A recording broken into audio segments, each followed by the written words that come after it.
और रिकॉर्डिंग भी करनी है। हाँ बच्चों, क्वेश्चन नंबर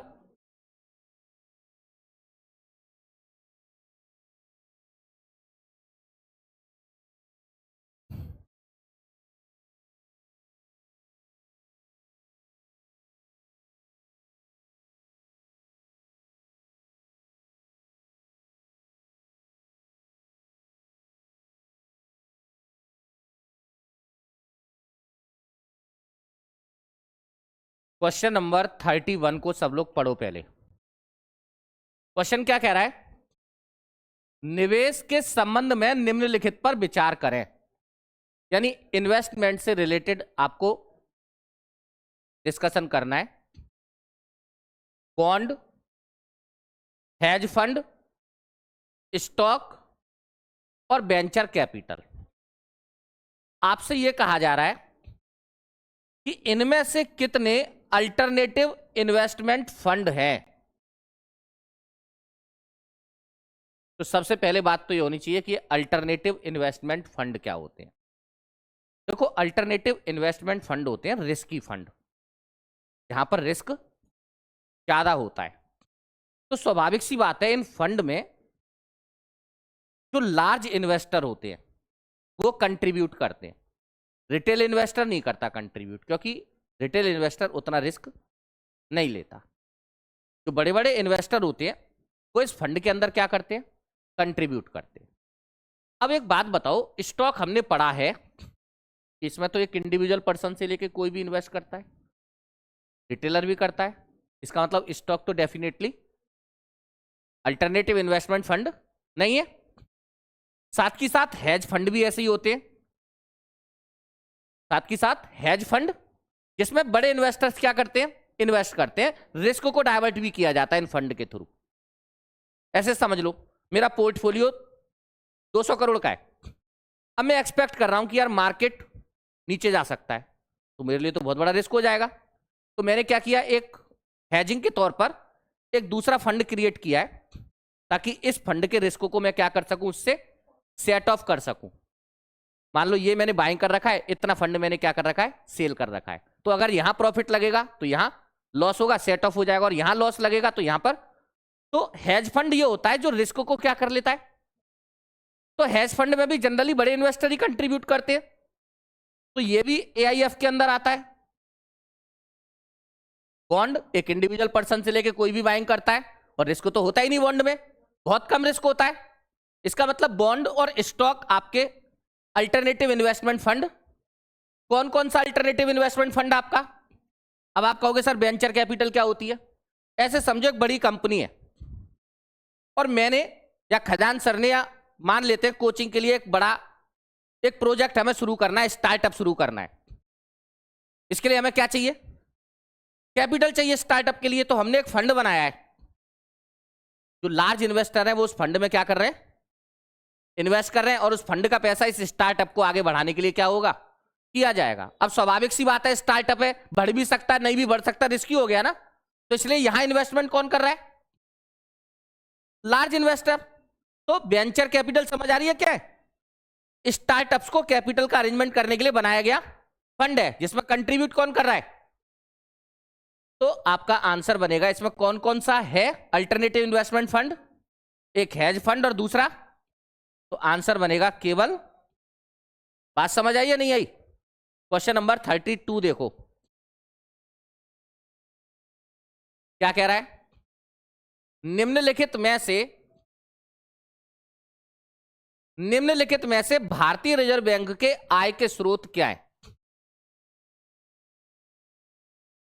आप सब लोगों को पता होगा कि रिजर्व बैंक ऑफ इंडिया भी पैसे कमाता है।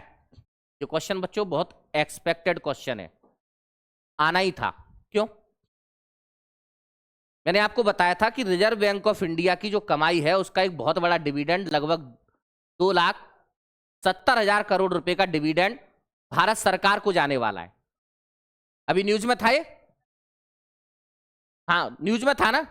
इसका मतलब सरकार रिजर्व बैंक ऑफ इंडिया दे रही है। तो क्वेश्चन पूछा जा सकता है कि आरबीआई की इनकम का स्रोत क्या होता है, और वही जनरली पूछा है क्वेश्चन। तो इनकम का सोर्स क्या है? आरबीआई गवर्नमेंट बॉन्ड की बाइंग सेलिंग करता है, इंटरेस्ट भी लेता है उस पर। वो क्या है? उसकी इनकम है। आरबीआई फॉरेन करेंसी की बाइंग सेलिंग करता है, वो भी क्या है? उसकी इनकम है। सही है ना? इसके साथ साथ आरबीआई करेंसी नोट भी प्रिंट करता है, आपको ये बात पता होगा। अब आपको लग रहा होगा कि सर ये तो खर्चा है, आरबीआई की इनकम कहां से हो गया? ये तो क्या है? खर्चा है। अब देखो आरबीआई करता क्या है, मान लो ये आरबीआई है। अब इसने क्या किया, एक अपनी सब्सिडरी बनाई, एक अलग कंपनी सेपरेट, है ना? और इस सेपरेट कंपनी ने क्या किया, आरबीआई ने, क्योंकि नोट छापने का राइट किसके पास है? आरबीआई ने इसे अपने कंट्रोल में नोट छापने का एक कॉन्ट्रैक्ट दे दिया कि भाई आप प्रिंट करके इतने नोट हमको दीजिए। बदले में, उस प्रिंटिंग के बदले में आरबीआई इसको पेमेंट करता है, क्योंकि ये इसका खर्चा आता हुआ कुछ प्रिंट करने का, वो उसका एक्सपेंडिचर हो गया, और आरबीआई ने इसको जो पेमेंट किया वो इसकी क्या हो गई? इनकम हो गई। लेकिन फाइनली इसकी जो इनकम है वो जाएगी किसके पास? क्यों? क्योंकि सब्सिडरी भी किसकी है? आरबीआई की है। तो आरबीआई की इनकम का सोर्स क्या क्या हो गया? देखो, इससे कोई लेना देना नहीं है, प्राइवेट कंपनीज को लोन नहीं देता, उसके लिए कमर्शियल बैंक बनाए गए। आंसर क्या बनेगा? अब देखो, आप ऐसे भी जा सकते हो आंसर के लिए, फोर्थ हो ही नहीं सकता, ये नहीं हो सकता आंसर, और ये भी नहीं हो सकता। अब आंसर ये हो सकता है, या फिर आंसर क्या बनेगा? डी बनेगा। समझ आया? क्वेश्चन नहीं आया? क्यों भाई? बेटा एक काम करो, उसको बुला के लाइए, बंद हो गया। हाँ भाई, थर्ड क्वेश्चन देखो आगे। भारत सरकार के संदर्भ में, नहीं 33 नहीं 34,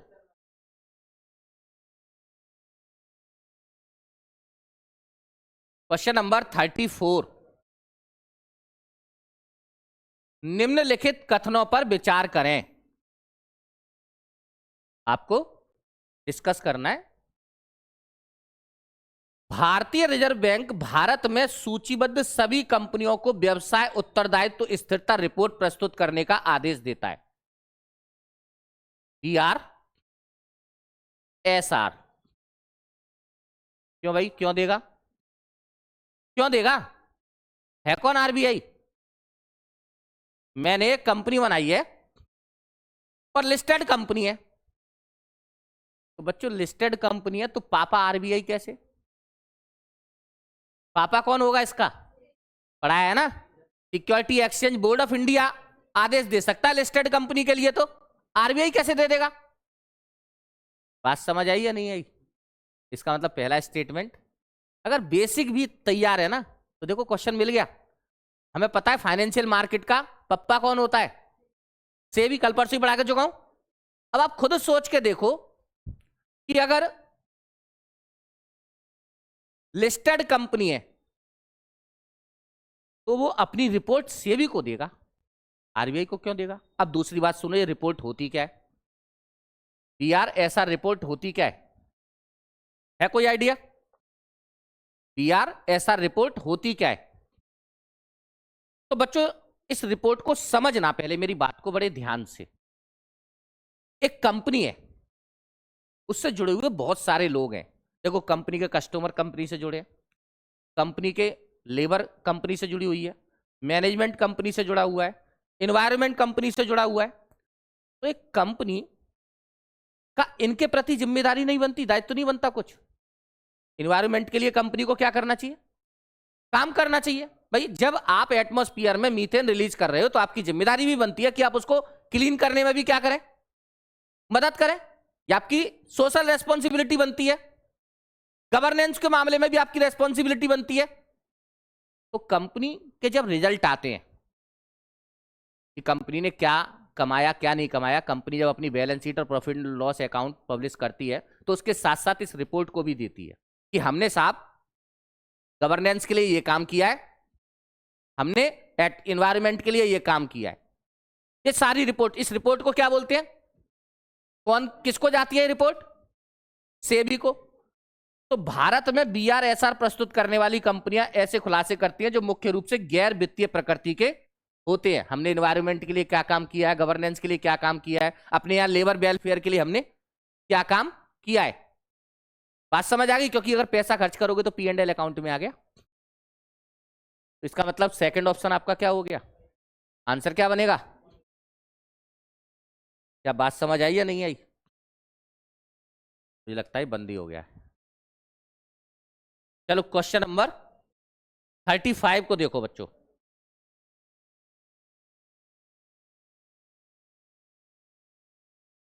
क्वेश्चन नंबर 35 क्या कह रहा है, भारत में मुर्गी पालन, पोल्ट्री फार्म जैसी कृषि संबंधित गतिविधियों से होने वाली आयकर को आयकर से छूट दी गई है, यानी इस पर इनकम टैक्स नहीं लगता।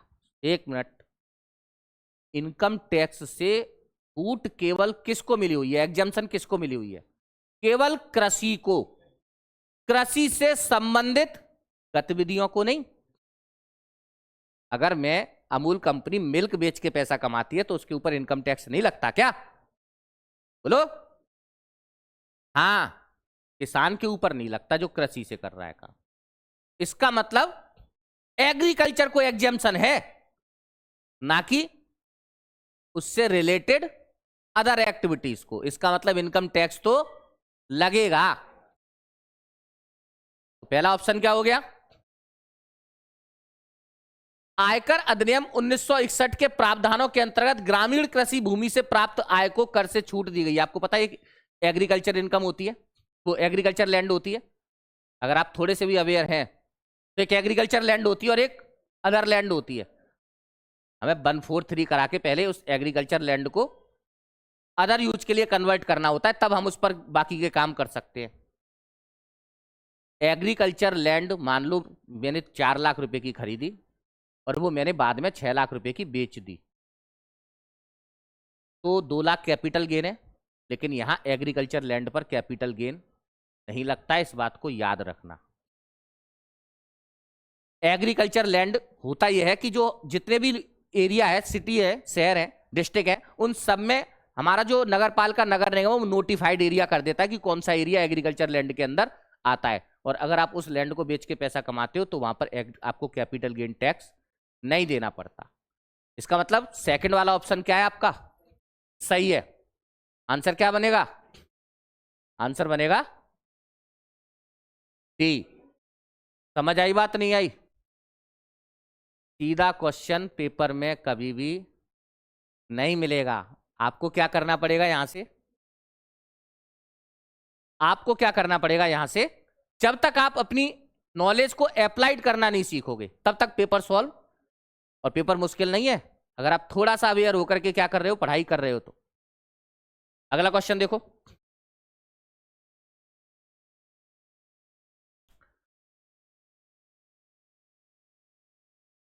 हाँ ये देखो, ये क्लास का क्वेश्चन है, क्लास में पढ़ाया हुआ आप लोगों को मैंने, आप खुद ही बता दोगे। निम्नलिखित स्टेटमेंट पर आपको विचार करना है ना। क्या कह रहा है क्वेश्चन, भारत में वैश्विक स्तर पर कारोबार किए जाने वाले सभी इक्विटी ऑप्शन अनुबंध का बहुत बड़ा हिस्सा है, यह बहुत तेजी से बढ़ रहा है। यानी कुल मिला के कह रहा है जो ऑप्शन ट्रेडिंग है वो बहुत तेजी के साथ देश के अंदर, पढ़ाया था, सेम स्टेटमेंट पढ़ाया था मैंने आप लोगों को, बहुत तेजी के साथ क्या हो रही है, बढ़ रही है। इसका मतलब पहला ऑप्शन क्या है, आगे पढ़ो, भारत का शेयर बाजार हाल के दिनों में तेजी से बढ़ा है, यहां तक कि कुछ समय में तो यह हांगकांग से भी आगे निकल गया है। बिल्कुल सही बात है। 2020 से बुल रन शुरू हुआ है मार्केट में, 2020 से कोरोना के बाद इंडिया में क्या हुआ है, बुल रन शुरू हुआ है, और बहुत तेजी के साथ मार्केट क्या हुआ है, बढ़ा है। और किसी किसी मंथ में तो इसकी रिटर्न हांगकांग की मार्केट से भी क्या है, ज्यादा है। वजह यह है कि इंडिया में लगातार रिटेलर, तुम देखो तुम्हारे जैसे लोगों की संख्या, मार्केट में एंट्री करने वाले लोगों की संख्या बहुत ज्यादा बढ़ी है। मेरे पास तो यानी कितने मैसेज आते हैं, सर मार्केट सिखा दो, स्टॉक मार्केट सिखा दो, कितने मैसेज आते हैं मेरे पास। 15 साल से 18 साल से लेके 25 साल तक की एज के तो इतने लोगों ने एंट्री मारी है, कॉलेज में पढ़ रहे हैं और साथ ही साथ ट्रेडिंग भी कर रहे हैं। वजह यह है कि उससे रिटेलर की संख्या लगातार बढ़ी है, तो रिटर्न भी क्या हो रहा है, मार्केट में बढ़ रहा है।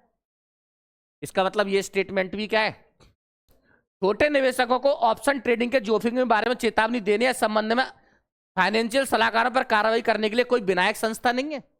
पापा बैठा है कौन, सही है ना। सेबी क्या करता है, तुरंत, अब जैसे मान लो मैं वीडियो बना के डाल दूं और मैं किसी पर्टिकुलर स्टॉक को बोलूं कि भाई ये वाला स्टॉक बाइंग करो सेलिंग करो, अब मान लो मेरी गुडविल बहुत अच्छी है, लोग बाइंग सेलिंग करेंगे, लेकिन मैं रजिस्टर्ड नहीं हूं ना, मेरे कहने से लोगों को फायदा और नुकसान हो सकता है, रिस्क बढ़ेगा। इसलिए सेबी ने केवल जो रजिस्टर्ड लोग हैं उन्हीं को परमिशन दी है, और जो रजिस्टर्ड नहीं है सेबी रजिस्टर्ड, वो नहीं कर सकते। इसका मतलब यहां तो सेबी बैठा है। ये स्टेटमेंट क्या है, आंसर क्या बनेगा, पढ़ाया है मैंने क्वेश्चन क्लास में आप लोगों को, लेकिन जिस समय पढ़ रहे हो लगे कहां से आ गया। अगर थोड़ा सा ध्यान से और दिमाग को खोल के बैठोगे ना, समझ में आएगा कि हाँ यार ये तो सर ने पढ़ाया है क्लास के अंदर। अगला देखो,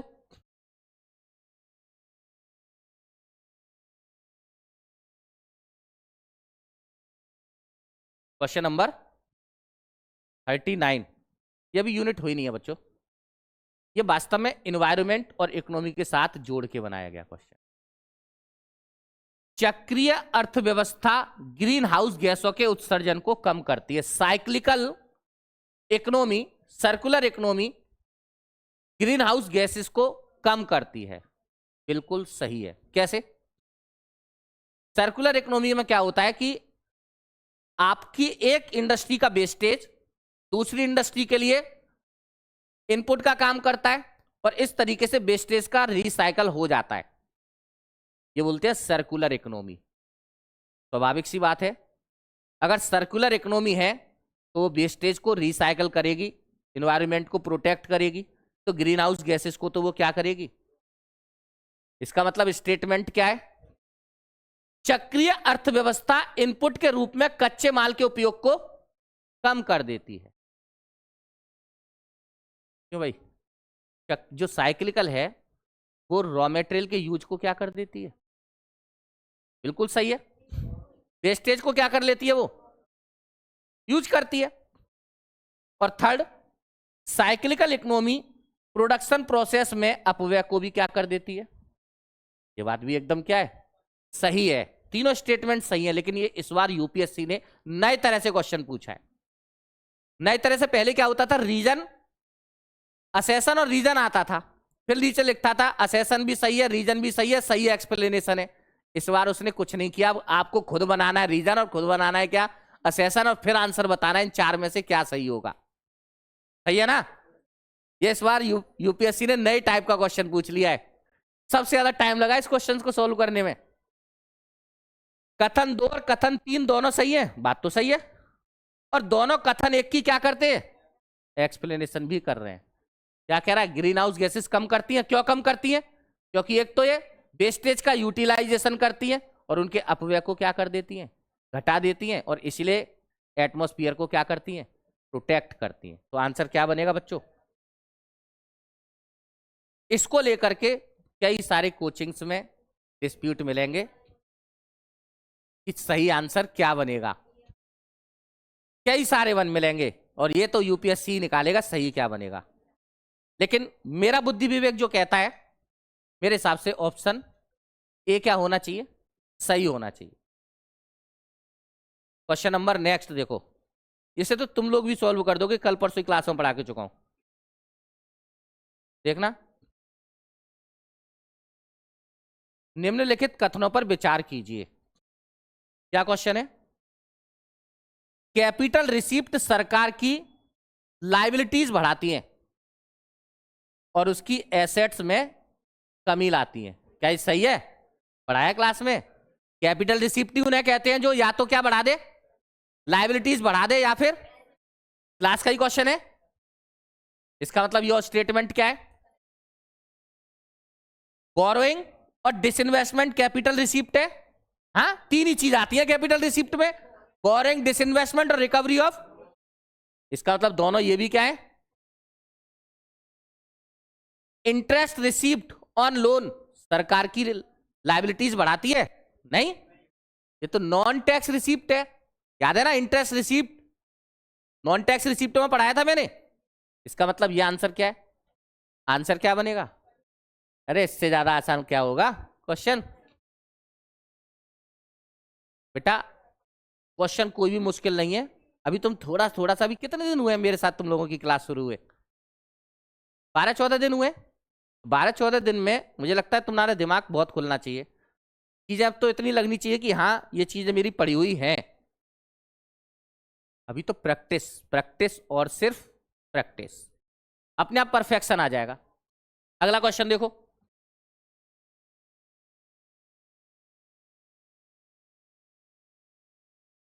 ये तुम्हारा आईआर का है। नाटो का कौन कौन मेंबर है?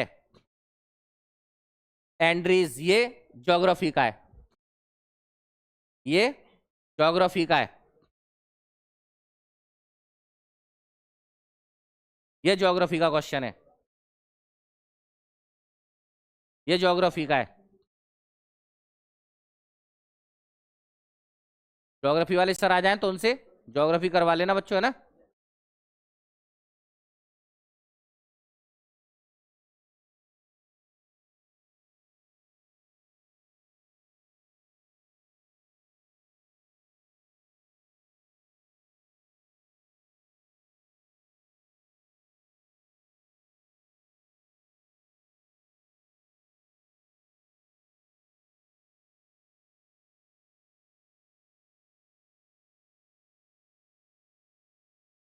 ये मेरा क्लास का ही क्वेश्चन है, तुम लोगों ने सॉल्व किया है।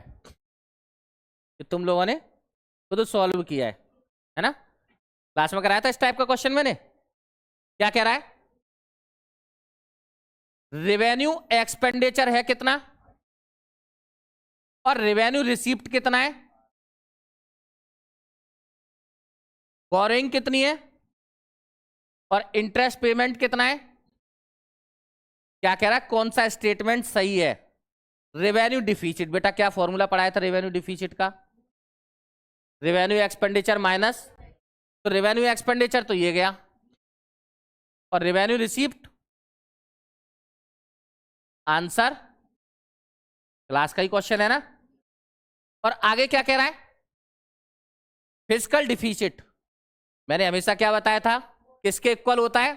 बोरोइंग के इक्वल है, तो ये 10,000 होगा, इसका मतलब ये भी सही है। और प्राइमरी डिफिसिट बेटा क्या पढ़ाया था? फिजिकल डिफिसिट कितना है हमारा, और इंटरेस्ट रिसीप्ट कितना है, आंसर कितना आ जाएगा? पढ़ाया, क्लास का क्वेश्चन है ना। आंसर क्या बनेगा? सही है ना। इकोनॉमिक्स ही सही से पढ़ लोगे तो 14 में से 10-12 क्वेश्चन तो यही मार दोगे। हमें केवल 45 क्वेश्चन सही करने हैं। 45 क्वेश्चन में 10-12 क्वेश्चन तो तुम इकोनॉमिक्स के आराम से मार के आओगे, अगर पूरी क्लास को सही तरीके से क्या कर लोगे। भाई 14-15 क्वेश्चन आए हुए हैं, 10-12 आराम से करके आओगे, आराम से। और इतनी एक्यूरेसी बहुत होती है। और देखो,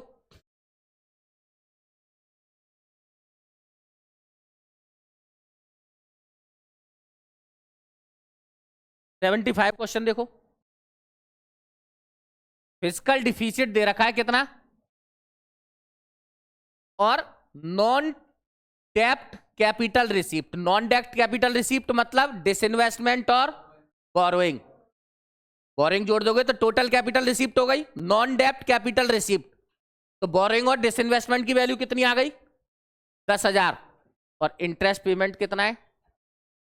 आपसे कह रहा है प्राइमरी डिफिसिट बताना है। अरे प्राइमरी डिफिसिट तो इक्वल टू क्या होता है?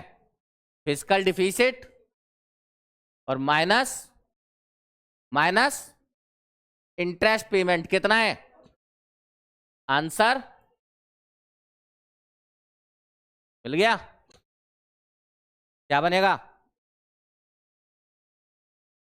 अगला क्वेश्चन, ये बच्चों आपका फाइनेंस कमीशन से, 15 फाइनेंस कमीशन से क्वेश्चन पूछा गया है। अभी पढ़ोगे 15 फाइनेंस कमीशन को तब आपको समझ में आएगा ये क्वेश्चन, आगे की क्लासेस में आएगा। आर्टिकल 280 में आप लोग पॉलिटी में पढ़ेंगे फाइनेंस कमीशन को।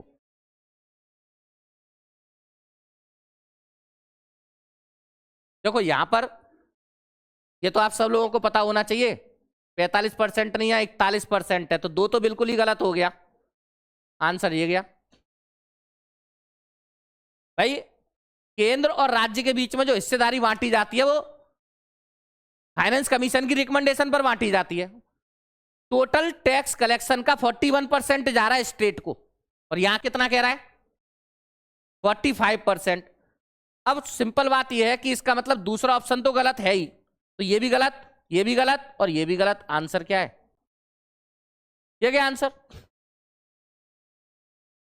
कोई दिक्कत?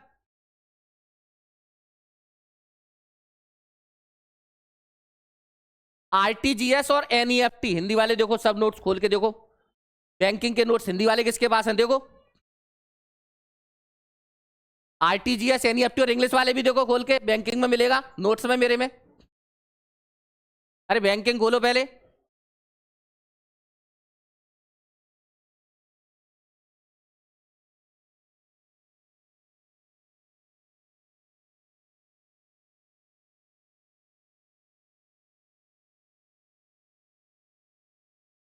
है देखो नोट्स में अपने आप समझ में आ जाएगा आरटीजीएस और एनईएफटी।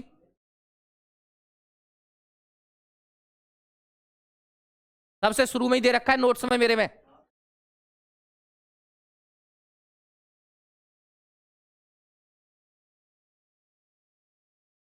विवेक मिला?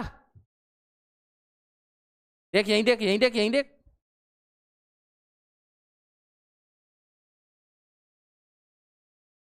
यहीं देख, मिल गया। आरटीजीएस भी होगा देख। आरटीजीएस और एनईएफटी पेमेंट ट्रांसफर करने का एक तरीका है। रियल टाइम में पेमेंट ट्रांसफर होता है आरटीजीएस में, लेकिन 2 लाख रुपए मिनिमम होना चाहिए। देखो दे रखा होगा सब नोट्स में, सिंपल क्वेश्चन सीधा सीधा पूछा गया।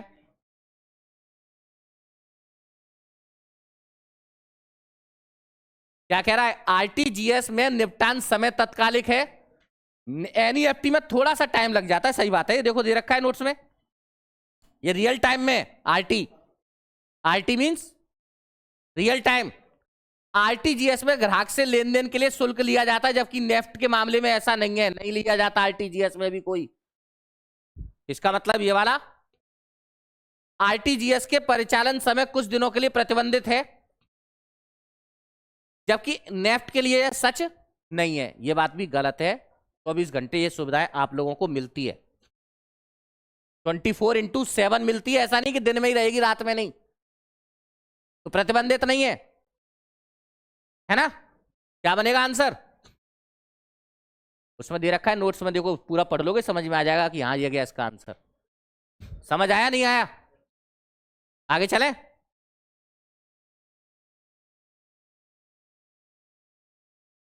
ये करंट का क्वेश्चन है। यूपीआई से अभी किन किन कंट्रीज के साथ हमने, यूपीआई में किन किन कंट्रीज को शामिल किया गया है? तो देखो ये चारों तो ऑलरेडी पहले से ही थे, और अभी मार्च में, अप्रैल में हमने किसके साथ किया है? आंसर बनेगा, ये करंट का क्वेश्चन है एकदम, न्यूज़पेपर पढ़ते होंगे तो हो जाएगा। पीएम सूर्यघर मुफ्त बिजली योजना, ये मेरे टेस्ट पेपर में से है, जो मंथली टेस्ट में लेता हूं उसमें से क्वेश्चन बना हुआ है। पीएम सूर्यघर मुफ्त बिजली योजना का उद्देश्य है बच्चों कि जो 1 करोड़ परिवारों तक रूफटॉप प्लांट पहुंचाना है ना। इसमें कौन हेल्प कर रहा है? रिन्यूएबल एनर्जी जो मिनिस्ट्री है वो इसकी वो दे रही है, क्या बोलते हैं उसको, ट्रेनिंग देने का काम कर रही है, उसके रखरखाव का काम कर रही है। सारे के सारे काम मिनिस्ट्री ऑफ रिन्यूएबल एनर्जी के थ्रू किए जा रहे हैं। इसका उद्देश्य, ये बात भी सही है कि जो स्किल्स हैं उसको भी डेवलप करना है, ताकि सोलर एनर्जी को लेकर के अवेयरनेस आ सके। तो ये करंट की स्कीम है, उससे क्वेश्चन पूछा गया है। इसका आंसर बनेगा क्या? इसका आंसर बनेगा डी। क्वेश्चन नंबर 80 के बाद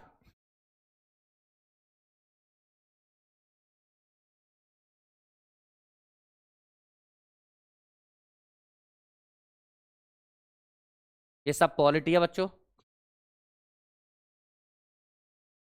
ये तो देखो कितना सिंपल क्वेश्चन पूछा है। मोहनजोदड़ो में पाई जाने वाली डांसिंग गर्ल कहां से की बनी हुई थी?